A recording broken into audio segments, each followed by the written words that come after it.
Antes de que el vampiro se volviera elegante, antes de que se convirtiera en un poeta torturado o en un amante inmortal, fue una simple silueta, una mancha de oscuridad animada, una promesa de terror puro que se arrastra por la pared, violando la geometría misma de la arquitectura humana. En 1922, el director alemán F.W. Murnau no adaptó simplemente una novela de terror, sino que descorchó una botella que contenía una pesadilla proveniente de la Europa de la posguerra y la derramó sobre el celuloide de su película. El resultado de este experimento de terror fue Nosferatu, una sinfonía del horror. El vampiro moderno es un aristócrata de la noche, una figura trágica envuelta en seda y seducción, que nos invita a contemplar la simple eternidad que nos propone este género. Pero si escarbamos en la tumba original del cine, lo que encontramos no es a un seductor. Encontramos a una limaña, a una criatura que no te mira con deseo, sino con el hambre vacía y milenaria de una gran plaga. Hoy vamos a analizar a ese primer vampiro cinematográfico, no como una reliquia cubierta de polvo, sino como el código genético del monstruo moderno, y descubriremos que el horror de Murnau, que este mismo destiló hace un siglo, en el corazón roto de la República de Weimar, extrañamente sigue hablando de nosotros y de nuestra inmundicia más profunda.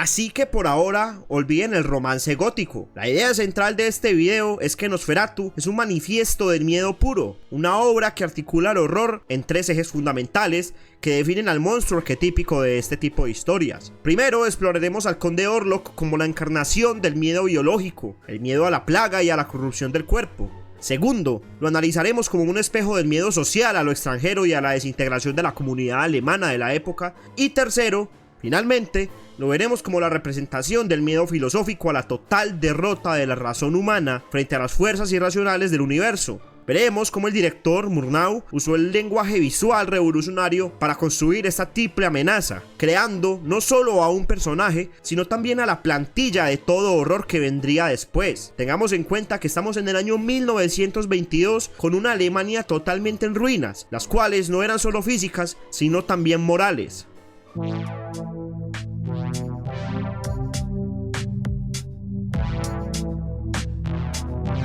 Para poder analizar esta obra hay que empezar por el cuerpo, porque el cuerpo del Conde Orlok, el protagonista, es una declaración de los principios estéticos y filosóficos de la obra. Interpretado por el legendario y reconocido para su época Max Schreck, su figura es una antítesis andante de la vida. Él es cadavérico, encorvado, con dedos como garras y unos dientes frontales que no son los colmillos caninos de un depredador, sino que son los incisivos de un roedor. Murnau, el director, lo filma con movimientos antinaturales, a veces acelerados, como si fuera un insecto o una marioneta movida por los hilos invisibles y podridos. Al parecer, la putrefacción que lleva consigo lo hace moverse de forma acartonada y rígida.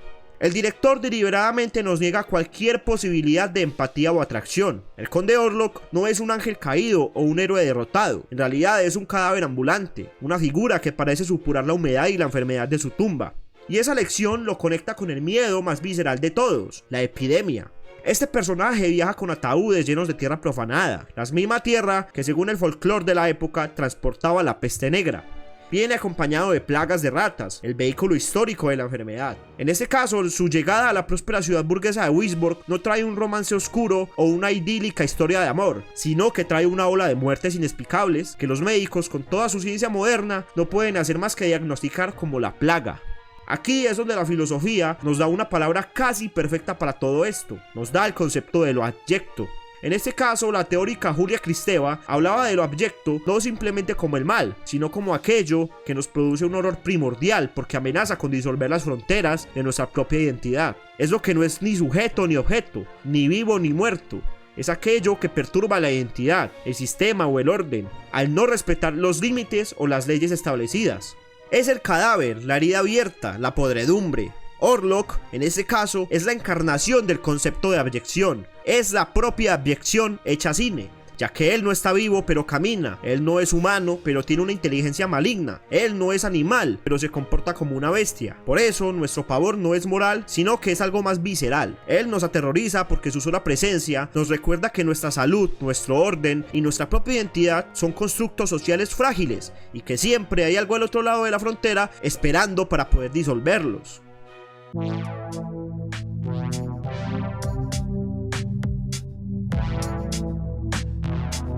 Pero en este caso, un monstruo nunca es solo un monstruo, siempre es el reflejo de la sociedad que lo crea. Y la Alemania del año 1922 era un lugar bastante aterrador para vivir. En este caso, la República de Weimar nació de las cenizas de una Primera Guerra Mundial que dejó a una nación fantasma cargada con la humillación de la derrota, una deuda impagable y la paranoia de la posible puñalada por la espalda. Era una sociedad en un estado de colapso nervioso, económicamente arruinada y también políticamente fracturada. En ese clima, la amenaza siempre llega de afuera, llega del extranjero. El conde Orlok no es un tirano local, es una sombra que emerge de los picos Cárpatos, de ese este que en la imaginación alemana representaba un mundo de superstición primitiva y de caos. Su viaje en barco hacia la ciudad civilizada, entre comillas, de Wisborg es una invasión silenciosa, y es crucial señalar que no llega por la fuerza, sino que en este caso él es invitado. En este caso, el agente inmobiliario Nock, seducido por el mismo conde Orlok y sus misticismos, es el traidor interno que le abre las puertas de la ciudad a la plaga.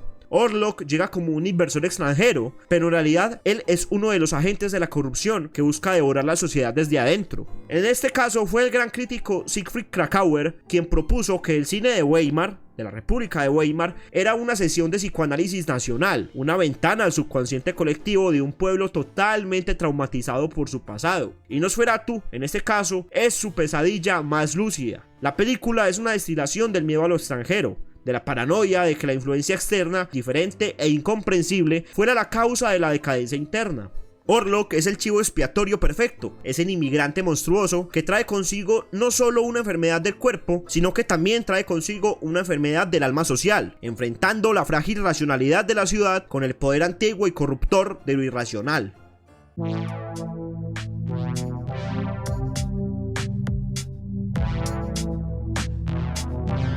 Para preparar el terreno para este último punto, recordemos un poco la trama. En este caso, nuestro protagonista, Thomas Hutter, ha cerrado su negocio con el conde Orlok, pero a cambio ha perdido su libertad y su derecho sobre su esposa. Se convierte en un prisionero en un castillo donde las leyes de la física y la lógica parecen haberse disuelto. En este caso, Hutter es testigo de la fuerza inhumana de Orlok. Lo ve apilar sus propios ataúdes y embarcarse hacia Wisborg en una escena que hiera la sangre y es bastante aterradora para la época. Mientras Hutter, debilitado y febril, tras un escape desesperado, intenta regresar para advertir a su ciudad que el mal ya va a llegar, la plaga, transportada en el barco del conde, se desata sobre toda la ciudad y sobre toda la estructura racional de la misma. Sus médicos, sus líderes, se demuestran completamente inútiles. En este escenario, donde el colapso es total, la película plantea su pregunta más aterradora: si la ciencia, los negocios y el orden cívico no pueden detener al monstruo, ¿qué es capaz de hacerlo? Este, precisamente, es el tercer y quizás más profundo nivel de horror que nos da Nosferatu, nos da el nivel de terror filosófico.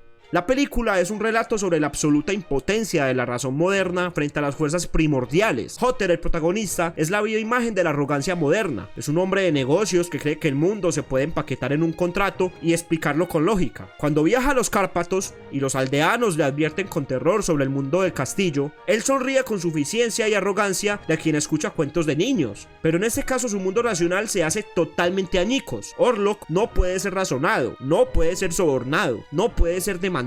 Orlok no opera bajo las leyes de los hombres porque él no es un hombre, es algo mucho más antiguo y aterrador, es una fuerza primordial de la naturaleza, es algo que se puede llegar a asemejar hasta al mismo horror cósmico, es tan imparable como un terremoto, tan diferente como una plaga, es la mera entropía hecha personaje, es la oscuridad que simplemente avanza porque esa es su naturaleza. Por eso, la verdadera heroína de esta historia es la esposa de Hutter, Helen. Ella es la única que comprende que esta fuerza no se la vence con la lógica de los hombres, sino con un acto igualmente irracional y primordial, el autosacrificio. Ella no busca una solución, ella busca dar una ofrenda. En este caso, y para la trama, un antiguo libro de supersticiones, ignorado por los hombres de ciencia, le da la clave a esta mujer.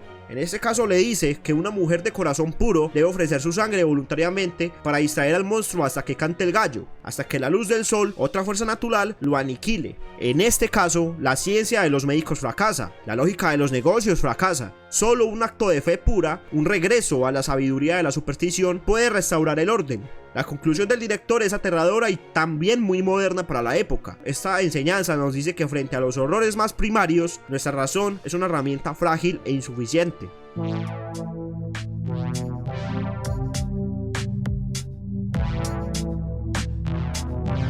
Entonces, ¿qué es lo que hace a Nosferatu el verdadero origen del vampiro en el cine? No es solamente la primicia de haber salido en 1922, también implica mucho que el director construyó un monstruo total, una amenaza que ataca al ser humano en todos sus frentes a la vez. En primer lugar, nos dio al vampiro como plaga, como el miedo físico, como la materialización de nuestro horror biológico a la enfermedad y a la decadencia del propio cuerpo. En segundo lugar, nos dio al vampiro como invasor, como el reflejo de nuestra paranoia social y nuestro miedo a la desintegración de la comunidad. Y no menos importante, nos dio al vampiro, en tercer lugar, como fuerza irracional, como un recordatorio brutal de la fragilidad de la lógica frente a un universo que en el fondo puede ser indiferente y caótico. Cada vampiro que hemos visto desde entonces, no importa cuán humano sea, cuán romántico o complejo sea, sigue siendo una negociación con la sombra primordial que proyectó el Conde Orlok, porque Nosferatu no solo mostró la cara de un monstruo, sino que nos obligó a mirar la cara de nuestros propios miedos, en toda su aterradora profundidad.